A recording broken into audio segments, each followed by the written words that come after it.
Students, मैं Rupinder Kaur, lecturer chemistry Guru Nanak Dev polytechnic college Ludhiana. So students, last time ਆਪਾਂ ਜਿਹੜਾ ਟੌਪਿਕ ਕਰ ਰਹੇ ਸੀਗੇ ਇਲੈਕਟ੍ਰੋਨਿਕ ਕਨਫੀਗਰੇਸ਼ਨ ਵਾਲਾ ਟੌਪਿਕ ਕਰ ਰਹੇ ਸੀਗੇ। ਔਰ ਇਲੈਕਟ੍ਰੋਨਿਕ ਕਨਫੀਗਰੇਸ਼ਨ ਦੇ ਵਿੱਚ ਜਿਹੜੀ ਚੀਜ਼ ਮੈਂ ਤੁਹਾਡੇ ਨਾਲ ਡਿਸਕਸ ਕਰ ਰਹੀ ਸੀਗੀ ਕਿ ਇਲੈਕਟ੍ਰੋਨਿਕ ਕਨਫੀਗਰੇਸ਼ਨ ਨੂੰ ਕਿਸ ਤਰ੍ਹਾਂ ਅਸੀਂ ਬਣਾਉਣਾ ਹੈ। ਠੀਕ, ਇਲੈਕਟ੍ਰੋਨਿਕ ਕਨਫੀਗਰੇਸ਼ਨ ਮਤਲਬ ਅਲੱਗ-ਅਲੱਗ ਸ਼ੈੱਲ, ਸਬਸ਼ੈੱਲ ਔਰ ਆਰਬਿਟਲ ਦੇ ਵਿੱਚ ਇਲੈਕਟ੍ਰੋਨ ਕਿਸ ਤਰ੍ਹਾਂ ਫਿਲ ਕਰਨੇ ਆ। ਔਰ ਉਹਨੂੰ ਲਿਖਣ ਵਾਸਤੇ ਆਪਾਂ ਆਫਾਬਾਓ ਪ੍ਰਿੰਸੀਪਲ ਡਿਸਕਸ ਕਰ ਰਹੇ ਸੀ। ਆਫਾਬਾਓ ਪ੍ਰਿੰਸੀਪਲ ਮਤਲਬ ਇਸ ਪ੍ਰਿੰਸੀਪਲ ਦੇ ਮੁਤਾਬਿਕ ਜਦੋਂ ਅਲੱਗ-ਅਲੱਗ ਸਬਸ਼ੈਲ ਔਰ ਆਰਬਿਟਲਸ ਦੇ ਵਿੱਚ ਇਲੈਕਟ੍ਰੋਨ ਫਿਲ ਕਰਨੇ ਆ ਔਰ ਉਹ ਉਹਨਾਂ ਦੇ એનર્ਜੀ ਦੇ ਇਨਕਰੀਜ਼ਿੰਗ ਆਰਡਰ ਦੇ ਵਿੱਚ ਫਿਲ ਕਰਨੇ ਆ। ਜਿਹੜੇ ਆਰਬਿਟਲ ਦੀ એનર્ਜੀ ਘੱਟ ਉਹਨੂੰ ਪਹਿਲਾ ਇਲੈਕਟ੍ਰੋਨ ਦੇਣੇ ਆ, ਜਿਹਦੀ એનર્ਜੀ ਜ਼ਿਆਦਾ ਉਹਨੂੰ ਇਲੈਕਟ੍ਰੋਨ ਬਾਅਦ 'ਚ ਦੇਣੇ ਆ। ਹੁਣ ਉਹਨਾਂ ਨੇ ਦੱਸਿਆ ਸੀਗਾ ਕਿ ਇਹ એનર્ਜੀ ਕਿਸ ਤਰ੍ਹਾਂ ਡਿਸਾਈਡ ਕਰਨੀ ਹੈ, ਕਿਹਦੀ એનર્ਜੀ ਘੱਟ ਹੈ, ਕਿਹਦੀ એનર્ਜੀ ਵੱਧ ਹੈ। ਉਹਦੇ ਵਾਸਤੇ ਆਪਾਂ ਦੋ ਰੂਲ ਫੋਲੋ ਕਰ ਸਕਦੇ ਹਾਂ। ਇੱਕ ਤਾਂ ਇਹ ਡਾਇਗਨਲ ਪਿਕਚਰ ਫੋਲੋ ਕਰ ਸਕਦੇ ਹਾਂ, ਇੱਕ ਆਪਾਂ ਬੋਹਰ ਬਰਿਸ ਰੂਲ ਜਿਹੜਾ ਉਹ ਫੋਲੋ ਕਰ ਸਕਦੇ ਹਾਂ। ਇਹ ਲਾਸਟ ਮੈਂ ਵੀਡੀਓ ਦੇ ਵਿੱਚ ਆ ਪਿਕਚਰ ਕਿੱਦਾਂ ਬਣਦੀ ਆ ਉਹ ਮੈਂ ਡਰਾ ਕਰਨੀ ਸਿਖਾਈ ਸੀਗੀ। ਔਰ ਇਹਦੇ ਵਾਈਜ਼ ਆਪਾਂ ਸ਼ੈੱਲ ਨੂੰ ਕਿਸ ਤਰ੍ਹਾਂ ਲਿਖਣਾ ਹੈ ਤਾਂ ਅਸੀਂ ਪਹਿਲੀ ਲਾਈਨ ਤੋਂ ਸ਼ੁਰੂ ਕਰ ਲੈਣਾ, ਫਿਰ ਇਸ ਤਰੀਕੇ ਨਾਲ ਜ਼ਿਗਜ਼ੈਗ ਕਰਦੇ ਕਰਦੇ ਇਹਨਾਂ ਸਾਰੀਆਂ ਲਾਈਨਸ ਨੂੰ ਆਪਸ ਦੇ ਵਿੱਚ ਮਿਲਾ ਦੇਣਾ ਹੈ। ਲਾਸਟ ਟਾਈਮ ਆਪਾਂ ਪੈਰਲਲ ਲਾਈਨਾਂ, ਡਾਇਗਨਲਸ ਲਾਈਨਾਂ ਜਿਹੜੀਆਂ ਡਰਾ ਕੀਤੀਆਂ ਸੀ, ਇਹਨਾਂ ਸਾਰੀਆਂ ਡਾਇਗਨਲ ਲਾਈਨਾਂ ਨੂੰ ਐਂਡ ਇੱਥੋਂ ਸ਼ੁਰੂ ਹੋ ਕੇ ਬੈਕ ਸਾਈਡ ਤੇ ਮੈਚ ਕਰਨਾ ਹੈ। ਸੋ ਇਸ ਤਰੀਕੇ ਦੇ ਨਾਲ ਇਹਨਾਂ ਡਾਇਗਨਲ ਲਾਈਨਸ ਨੂੰ ਆਪਾਂ ਮੈਚ ਕਰਨਾ ਹੈ। ਔਰ ਜਿਹੜਾ ਜ਼ਿਗਜ਼ੈਗ ਪਾਥ ਬਣਦਾ ਹੈ ਉਹਦੇ 'ਚ ਜਿਵੇਂ ਜਿਵੇਂ ਆਰਬਿਟਲ ਆਈ ਜਾਂਦੇ ਉਹਦੇ ਲਿਖੇ ਜਾਣੇ ਆ। ਪਹਿਲੇ ਨੰਬਰ ਤੇ ਕਿਹੜਾ ਆਰਬਿਟਲ ਆਇਆ 1s, you will right hair 1s। ਫਿਰ ਆਇਆ 2s, ਦੈਨ 2s। ਫਿਰ ਜਿਵੇਂ ਜਿਵੇਂ ਜਿਹੜੇ ਆਰਬਿਟਲ ਆਈ ਜਾਂਦੇ ਆ ਉਹ ਲਿਖੀ ਜਾਣੇ ਆ 2s, 2p, 3s, 3p, 4s, 3d, 4p, 5s, 4d, 5p, 6s, 4f, 5d, 6p and 7s, 5f, 6d and 7p। ਆਹ ਸੀਕੁਐਂਸ ਜਿਹੜਾ ਹੈ ਸਾਡੇ ਕੋਲ ਆ ਜਾਊਗਾ। ਸੋ ਇਸ ਤਰੀਕੇ ਦੇ ਨਾਲ ਅਸੀਂ ਇਹ ਡਿਸਾਈਡ ਕਰ ਸਕਦੇ ਹਾਂ ਕਿ ਕਿਹੜੇ ਆਰਬਿਟਲ ਦੀ એનર્ਜੀ ਘੱਟ ਹੈ ਔਰ ਕਿਹੜੇ ਆਰਬਿਟਲ ਦੀ એનર્ਜੀ ਵੱਧ ਹੈ। ਸੋ ਇਹ ਜਿਹੜਾ ਸੀਕੁਐਂਸ ਹੈ ਇਹ ਅਸੀਂ ਫੋਲੋ ਕਰਦੇ ਹਾਂ ਮਲਟੀ ਇਲੈਕਟ੍ਰੋਨ ਸਪੀਸੀਜ਼ ਦੀ ਇਲੈਕਟ੍ਰੋਨਿਕ ਕਨਫੀਗਰੇਸ਼ਨ ਲਿਖਣ ਵਾਸਤੇ। ਇਹ ਡਾਇਗਰਾਮ ਕਾਫੀ ਲਿਟਲ ਬਿਟ ਥੋੜੀ ਜਿਹੀ ਔਖੀ ਲੱਗਦੀ ਆ। ਇੱਕ ਹੋਰ ਛੋਟਾ ਜਿਹਾ ਟ੍ਰਿਕ ਮੈਂ ਤੁਹਾਨੂੰ ਦੱਸਦੀ ਹਾਂ ਇਲੈਕਟ੍ਰੋਨਿਕ ਕਨਫੀਗਰੇਸ਼ਨ ਦਾ ਆਹ ਵਾਲਾ ਸੀਕੁਐਂਸ ਲਿਖਣ ਵਾਸਤੇ। ਉਹ ਜਿਹੜਾ ਟ੍ਰਿਕ ਹੈ ਥੋੜਾ ਜਿਹਾ ਸੌਖਾ ਵੀ ਹੈਗਾ ਹੈ ਔਰ ਉਹਨੂੰ ਲਿਖਣਾ ਬੜਾ ਈਜ਼ੀ ਹੈ। ਉਹ ਟ੍ਰਿਕ ਤੁਸੀਂ ਕਿਸ ਤਰ੍ਹਾਂ ਫੋਲੋ ਕਰਨਾ ਹੈ। ਅਦਰਵਾਈਜ਼ ਇਹ ਸੀਕੁਐਂਸ ਨਾਲੇ ਪਹਿਲਾਂ ਇਹ ਡਾਇਗਰਾਮ ਬਣਾਵਾਂਗੇ ਫਿਰ ਇਹ ਸੀਕੁਐਂਸ ਲਿਖਾਂਗੇ ਔਰ ਉਹ ਟ੍ਰਿਕ ਅਸੀਂ ਕਿਸ ਤਰ੍ਹਾਂ ਫੋਲੋ ਕਰਨਾ ਹੈ let me tell you. So trick follow ਕਰਨ ਵਾਸਤੇ ਰਾਜੇ ਤੁਸੀਂ ਕਰਨਾ ਕੀ ਹੈ, ਸਾਡੇ ਕੋਲ ਸਬਸ਼ੈਲ 4 ਹੈ। ਕਿਹੜੇ ਕਿਹੜੇ ਆ? 1 is S, P, D, F, right. ਜਿੱਥੇ ਤੁਸੀਂ S ਲਿਖਿਆ S ਦੇ ਥੱਲੇ 1 ਲਿਖ ਲਓ, 2, ਫਿਰ D ਦੇ ਥੱਲੇ 3, ਫਿਰ 4, ਰਾਈਟ। ਹੁਣ ਰਾਜੇ ਇਹਨਾਂ ਨੂੰ ਫਰਦਰ ਅਸੀਂ ਕਿਸ ਤਰੀਕੇ ਦੇ ਨਾਲ ਲਿਖਣਾ ਹੈ, ਲੈਟ ਅਸ ਫੋਲੋ ਇਟ।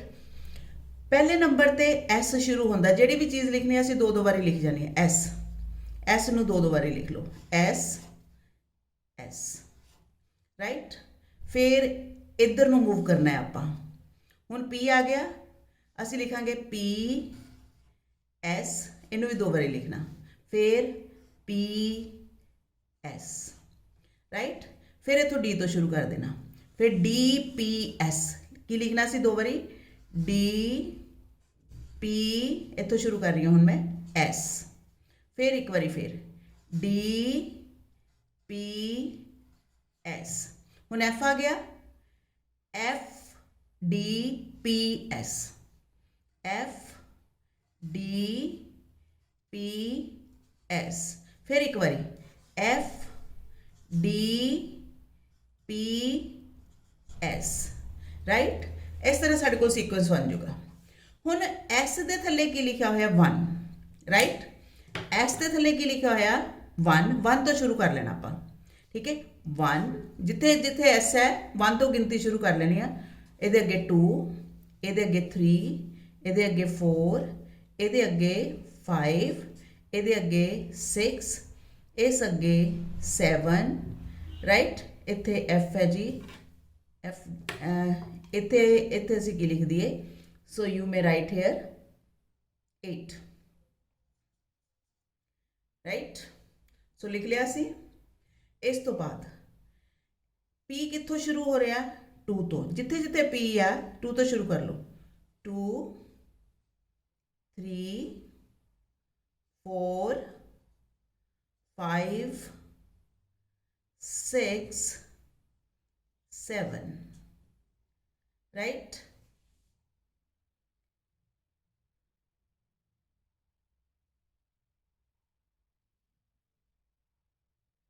लिख लिया जी असी। इस तो बाद आओ जी हुण ये सारे डी कित्थों शुरू हो रहा 3 तो, जिथे डी आ उत्थों आपां कित्थे शुरू करना 3 तो 3 4 5 6 राइट। एफ कित्थों शुरू हो रहा जी 4 तो, जिथे एफ है उन्होंने 4 तो शुरू करना 4 एंड 5 राइट। हुण आपां शैल दी डीमार्केशन कर दिए। शैल दी डीमार्केशन आपां किद्दां करनी आ, दिस इज फर्स्ट शैल इत्थों तक, इत्थों तो इत्थे तक। This one is second shell 2s ते 2p, फिर कोमा पा दो 3s ते 3p, आ साडा तीसरा शैल आ गया। This one is our first shell, this one is second third. इस तो बाद 4s 3d ते 4p, ये साडा किनवा शैल आ गया, this is fourth shell, this is third, this is second, this is first right. इस तो बाद 5s 4d ते 5p, ये साडा किनवा शैल आ गया, this is our fifth shell right. 6s 4f ते 5d ते 6p, ये साडा किनवा शैल आ गया जी, सिक्स्थ शैल। फिर आ गया 7s राइट, फिर 5f 6d ते 7p, आप इत्थों कट देने राइट, इत्थों इस तरीके नाल इत्थे कोमा पा दिए, इत्थे कोमा, जिथे शैल एक खत्म हुंदा तुसीं की पा देना, कोमा पा देना राइट। इत्थे भी कोमा, इत्थे भी कोमा, ठीक। तो ये सीक्वेंस उही आ जाऊगा जिहड़ा सीक्वेंस आपां इत्थे लिखिया सी। एक बारी कंपेयर करके देख लो जरा, 1s 1s 2s 2p 2s 2p 3s 3p 3s 3p 4s 3d 4p 4s 3d 4p। वैसे तुहाडे वास्ते इन्नी ही कन्फिगरेशन वाजिब है, तुसीं इन्नी ही याद कर लो, बहुत है राइट। इस सीक्वेंस नूं याद कर लो। बाकी जिहड़ी वड्डी कन्फिगरेशन है वो हायर क्लासिस दे विच आंदी है, पर फिर भी मैं तुहानूं लिखनी सिखा दित्ती है, ठीक है जी। फिर पंजवां शैल 5s 4d 5p 5s 4d 5p 6s 4f 5d 6p 6s 4f 5d 6p 7s 5f 6d 7p 7s 5f 6d 7p। सो ये भी राजे एक तरीका है साडे कोल इलैक्ट्रॉनिक कन्फिगरेशन दा, that is the trick to write electronic configuration, ठीक है। इलैक्ट्रॉनिक कन्फिगरेशन का सारे नालों सौखा तरीका यह है लिखण का, जे इस तरीके नाल याद कर सकते हो तो भी बहुत चंगी गल है। अदरवाइज जो तुसीं प्रैक्टिस करोगे तो अपने आप ही ये जिहड़ा सीक्वेंस है वो याद हो जाना। सो सारे नालों पहला जो इलैक्ट्रॉनिक कन्फिगरेशन लिखनी सीखनी है तो असीं इन्हां ऑर्बिटल्स नूं उन्हां दे एनर्जी दे वाधे क्रम के अनुसार लिखना सीखना है। सारे नालों पहला सानूं ये चीज़ सीखनी चाहिए। फिर अगली चीज़ है कि जिथे भी एस आऊगा, एस दे विच वध तो वध कितने इलैक्ट्रॉन लिखने हैं 6, पी सॉरी 2, पी दे विच 6, डी दे विच 10 और एफ दे विच कितने भरने असी 14। जे एस ऑर्बिटल ड्रा करना इस तरह ड्रॉ करना राइट, और ये 2 इलैक्ट्रॉन इस तरह ड्रॉ किए जाते हैं। पी जे ड्रॉ करने ये 3 ऑर्बिटल ड्रॉ करने पी दे विच, ये होंदे पी एक्स पी वाई ते पी जैड। और हर एक ऑर्बिटल दे विच इलैक्ट्रॉन हुण किवें फिल करने आ, जे डी जनरेटेड ऑर्बिटल है जिन्हां दी एनर्जी सेम है, उन्हां दे केस दे विच सानूं हुण ये नहीं पता किहदी एनर्जी घट है किहदी एनर्जी वध है। जे इन्हां दे विच इलैक्ट्रॉन डिस्ट्रीब्यूट करने तो इत्थे असीं हुंड्स रूल फॉलो करांगे। हुंड्स रूल के मुताबिक जदों डी जनरेटेड ऑर्बिटल है सारे नालों पहलां उन्हां नूं सिंगली फिल्ड करना, फिर उन्हां दी पेयरिंग करनी है। चाहे तुसीं 6 इलैक्ट्रॉन इन्हां नूं देने आ, इन्हां नूं भरना किवें आ 1 2 3 4 5 6। तो जदों ऑर्बिटल की एनर्जी सेम होवे, जिहड़े ऑर्बिटल नाल नाल जुड़े होण, सारिआं नालों पहलां उन्हां नूं एक एक इलैक्ट्रॉन देना, बाद दे विच बचे हुए इलैक्ट्रॉन नूं यूज़ करके असीं उन्हां दी पेयरिंग करनी आ।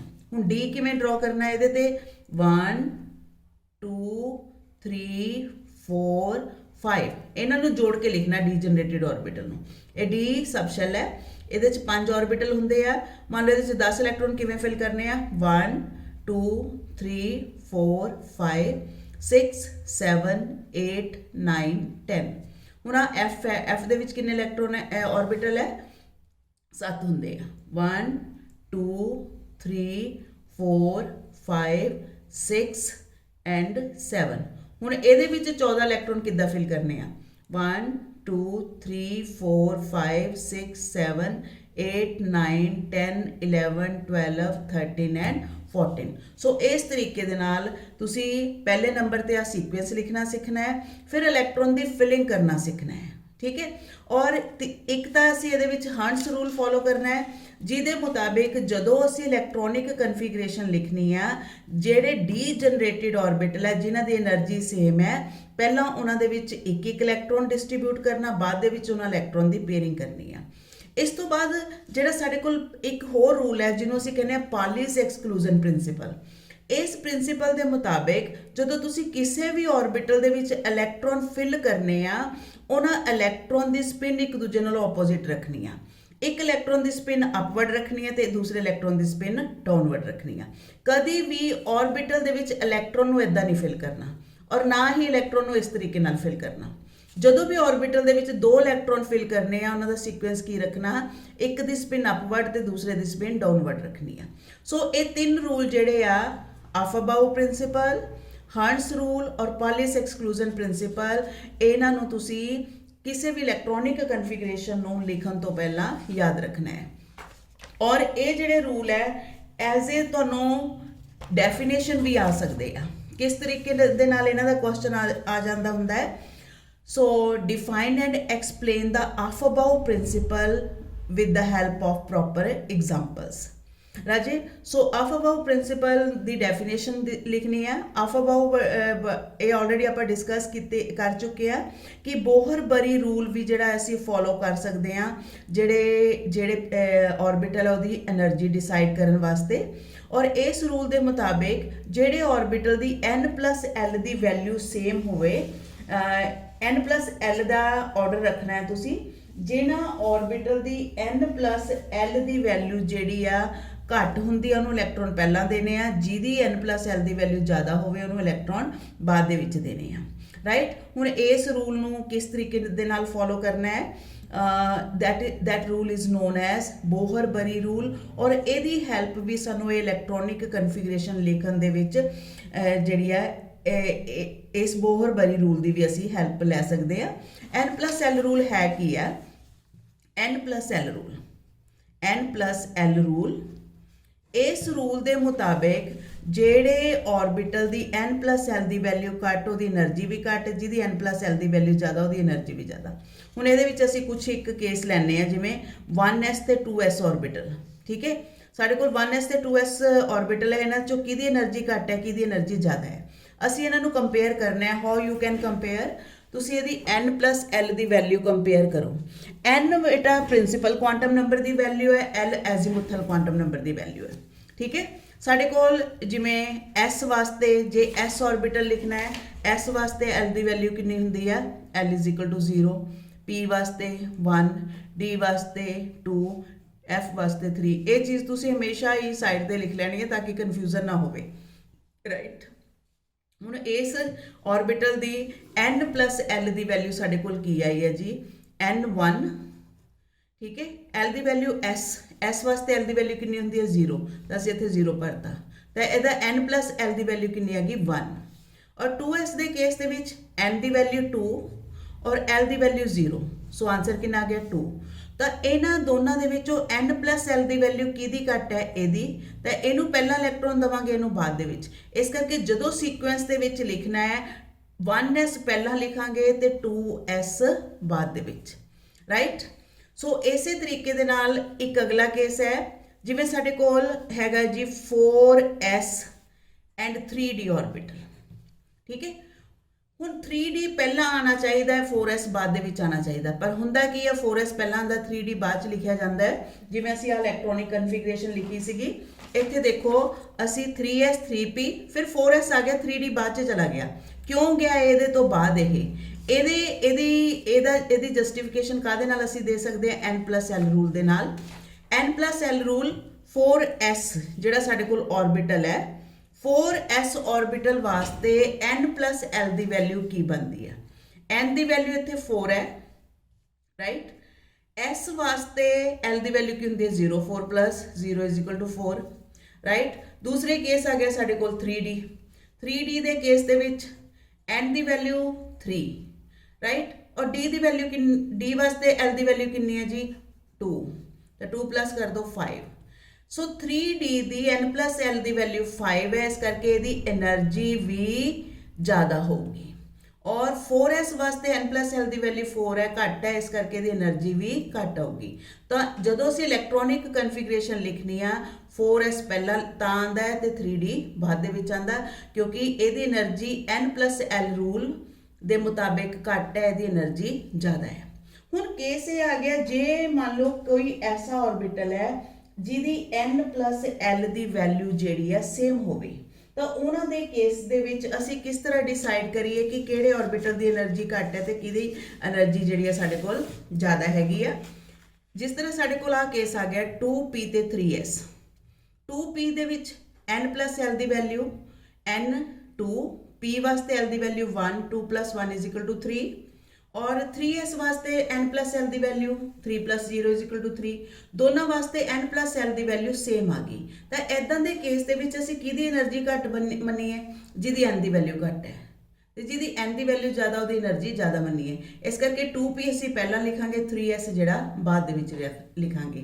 ਤਾਂ ਆਹ ਬੋਹਰ-ਬਰੀ ਰੂਲ ਵੀ ਇੱਕ ਐਸਾ ਰੂਲ ਹੈ ਜਿਹਦੇ ਮੁਤਾਬਿਕ ਅਸੀਂ ਇਹ ਡਿਸਾਈਡ ਕਰ ਸਕਦੇ ਹਾਂ ਕਿ ਕਿਹੜੇ ऑर्बिटल ਦੀ એનર્ਜੀ ਘੱਟ ਹੈ ਤੇ ਕਿਹਦੀ ਜ਼ਿਆਦਾ ਹੈ। सो आफाबाउ प्रिंसिपल विद एग्जाम्पल, जे तुसी डायग्राम करके भी इनू एक्सप्लेन करना होवे कर सकते हो।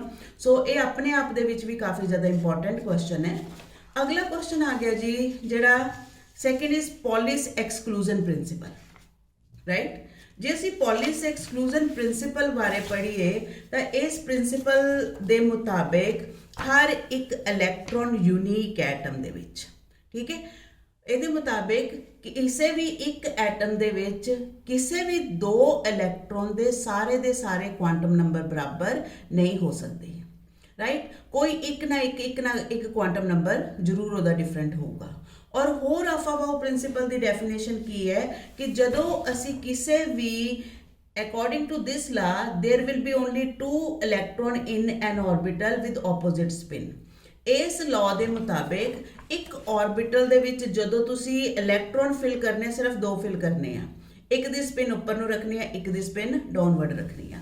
ਤਾਂ ਇਹ ਸਟੇਟਮੈਂਟ ਇਹ ਹੈਲਪ ਕਿਹਨੇ ਦਿੱਤੀ ਸੀ? ਪੋਲਿਸ ਨੇ। ਸੋ ਉਹਦਾ ਪ੍ਰਿੰਸੀਪਲ ਸੀ ਪੋਲਿਸ ਐਕਸਕਲੂਜਨ ਪ੍ਰਿੰਸੀਪਲ, ਜਿਹਦੇ ਮੁਤਾਬਿਕ no 2 electron in an atom should have same value of all the 4 quantum number, कि इस किसी भी एक एटम दे विच कोई भी 2 इलैक्ट्रॉन दे सारे क्वांटम नंबर सेम नहीं हो सकते, ठीक है। और इस चीज़ में एक्सप्लेन करने वास्ते असीं सोडियम एलीमेंट की एग्जाम्पल लईए। सोडियम की एग्जाम्पल मान लो साडे कोल सोडियम है, राइट। सोडियम का एटॉमिक नंबर हुंदा 11, ठीक है जी। 11 एटॉमिक नंबर, जे असीं इहदी इलैक्ट्रॉनिक कन्फिगरेशन लिखना चाहिए किस तरह लिखांगे? इस तरीके नाल लिख लेने 1s2 2s2 then 2p। ਹੁਣ ਸਾਡੇ ਕੋਲ सोडियम ਕੋਲ 11 ਇਲੈਕਟ੍ਰੋਨ ਹੈ, 4 ਅਸੀਂ ਵੰਡਦੇ, ठीक है, 4 ਦੇ ਦਿੱਤੇ ਆ, 5 6 7 8 9 10। ਇੱਥੇ ਹੁਣ ਰੂਲ ਫੋਲੋ ਕਰਨਾ ਹੈ। ਇਹ ਸੇਮ એનર્ਜੀ ਦੇ ऑर्बिटल ਹੈ, ਪਹਿਲਾਂ ਇਹਨਾਂ ਨੂੰ ਇੱਕ ਇਲੈਕਟ੍ਰੋਨ ਦੇਣਾ, ਬਾਅਦ ਚ ਪੇਅਰਿੰਗ ਕਰਨੀ ਆ। ਹੁਣ ਸਾਡੇ ਕੋਲ 6 4 10 ਇਲੈਕਟ੍ਰੋਨ ਹੋ ਗਏ, ਇੱਕ ਰਹਿ ਗਿਆ। ਇੱਕ ਜਿਹੜਾ ਹੈ ਪਹਿਲਾਂ 1s ਆਊਗਾ, ਫਿਰ 2s, ਫਿਰ 2p। ਹੁਣ ਕਿਹੜਾ ਆਊਗਾ ਸਾਡੇ ਕੋਲ? 3s। ਇੱਕ ਇਲੈਕਟ੍ਰੋਨ 3s ਦੇ ਵਿੱਚ ਚਲਾ ਗਿਆ। ਹੁਣ ਰੂਲ ਨੂੰ ਅਸੀਂ ਪ੍ਰੂਵ ਕਰਨਾ ਚਾਹੁੰਦੇ ਹਾਂ ਕਿ ਕਿਸੇ ਵੀ ਐਟਮ ਦੇ ਕੋਈ ਵੀ 2 ਇਲੈਕਟ੍ਰੋਨ ਦੇ ਸਾਰੇ ਕੁਆਂਟਮ ਨੰਬਰ ਸੇਮ ਨਹੀਂ ਹੋ ਸਕਦੇ। ਤਾਂ ਉਹਦੇ ਕੇਸ ਦੇ ਵਿੱਚ ਐਗਜ਼ਾਮਪਲ ਅਸੀਂ ਕੀ ਲੈ ਲੈਂਦੇ ਆ? ਮੰਨ ਲਓ ਅਸੀਂ 1s ਦੇ ਦੋਨੋਂ ਇਲੈਕਟ੍ਰੋਨ ਲੈ ਲਏ, ਦਿਸ ਇਜ਼ 1s, ਰਾਈਟ। ਇਹਦੇ ਦੋਨੋਂ ਇਲੈਕਟ੍ਰੋਨ ਲੈ ਲਏ। ਹੁਣ ਇਹਨਾਂ ਦੋਨਾਂ ਇਲੈਕਟ੍ਰੋਨ ਦੇ ਪੂਰੇ ਸਾਰੇ ਕੁਆਂਟਮ ਨੰਬਰ ਜਿਹੜੇ ਅਸੀਂ ਲਿਖਣ ਦੀ ਕੋਸ਼ਿਸ਼ ਕਰਦੇ ਹਾਂ। How you will right them, ਕਿਸ ਤਰੀਕੇ ਦੇ ਨਾਲ ਅਸੀਂ ਲਿਖ ਸਕਦੇ ਹਾਂ ਨਾ ਕੁਆਂਟਮ ਨੰਬਰ ਨੂੰ? ਸੋ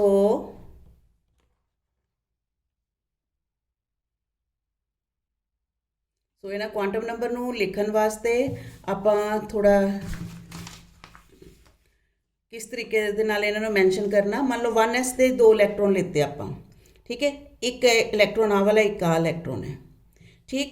ये सारे दे सारे क्वांटम नंबर किहड़े किहड़े आ, n l m s, ये भी n l m s।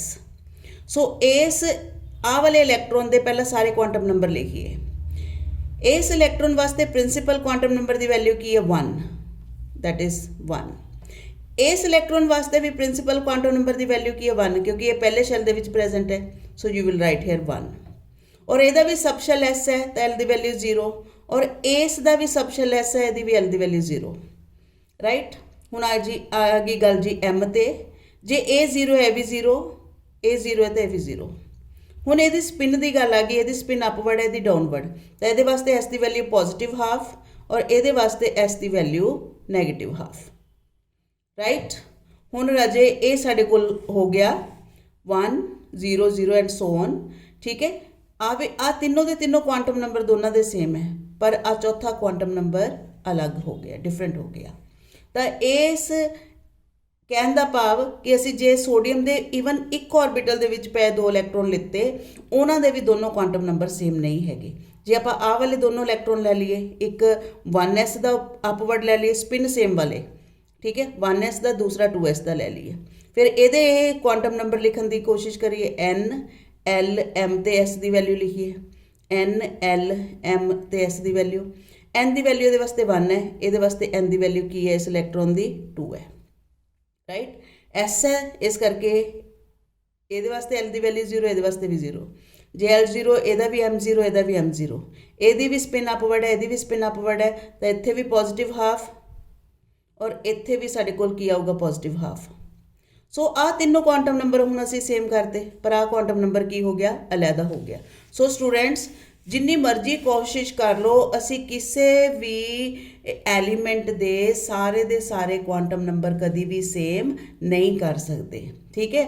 और वो कादे करके, सो पॉलिस एक्सक्लूजन प्रिंसिपल के मुताबिक किसी भी एलीमेंट दे कोई भी 2 इलैक्ट्रॉन्स दे सारे क्वांटम नंबर कभी भी सेम नहीं हो सकते। जिन्नी मर्जी कोशिश कर लो, कोई ना कोई क्वांटम नंबर ऐसा उन्होंने जिहड़ा आऊगा जिन्हां दी वैल्यू जिहड़ी है एक दूजे नालों टोटली डिफरेंट होणगियां।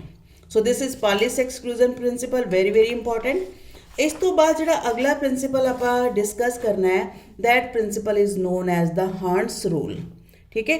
हर्ट्ज रूल के मुताबिक जदों असी कभी भी ਡੀਜਨਰੇਟਿਡ ऑर्बिटल होंगे जिन्हां दी एनर्जी सेम होवे, जिवें पी दे 3 ऑर्बिटल, डी दे 5 ऑर्बिटल, या एफ दे 7 ऑर्बिटल, इन्हां दी एनर्जी सेम होगी।